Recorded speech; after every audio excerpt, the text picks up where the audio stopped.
Welcome back to Top Repairs. Today's topic, I'm going to explain why you're getting P0461 fuel level sensor A circuit range performance code. When you're getting P0461 code, it means that there's something wrong with the fuel level sensor. So this part here, it is the fuel level sensor and it is built together with the fuel pump. Now, if you look at the fuel level sensor, you can see there are variable resistors on it. And also, if you look at the sensor, there's going to be a float right here. And this part here, it is going to be the arm. And the way the fuel level sensor works is that when you fill up your gas tank, the float will start to rise. And when the gas tank becomes empty, the float will start to drop. Before you do anything, always check the mechanical arm and the float. You want to make sure that it is moving freely, because if it is not moving freely, then most likely this part here is going to be rusted or corroded. Also, you want to make sure that the float right here, make sure it is not missing as well, because sometimes it can come out of place and it can cause issue. So again, always make sure that the arm is swinging freely and make sure the float did not come out of place.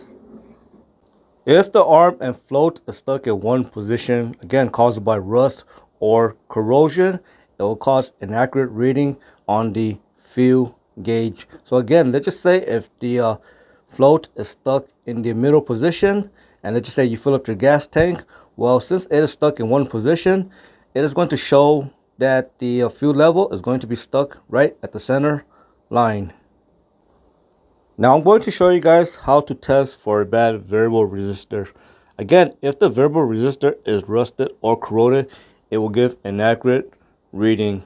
Now, to conduct this test, all you gotta do is take your test lead on a multimeter and connect it to jumper wire.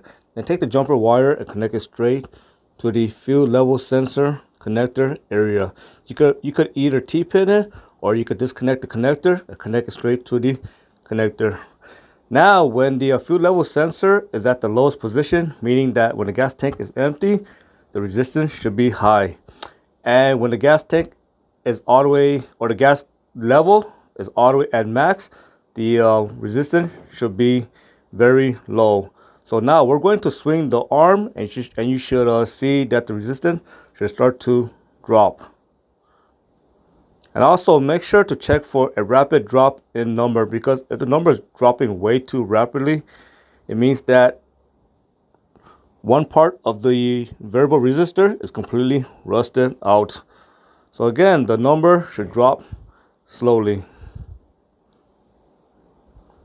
So again, we're going to check for a drop in resistance, and we want to make sure that the resistance number is dropping slowly. So again, the number should gradually climb back up when the fuel level is low.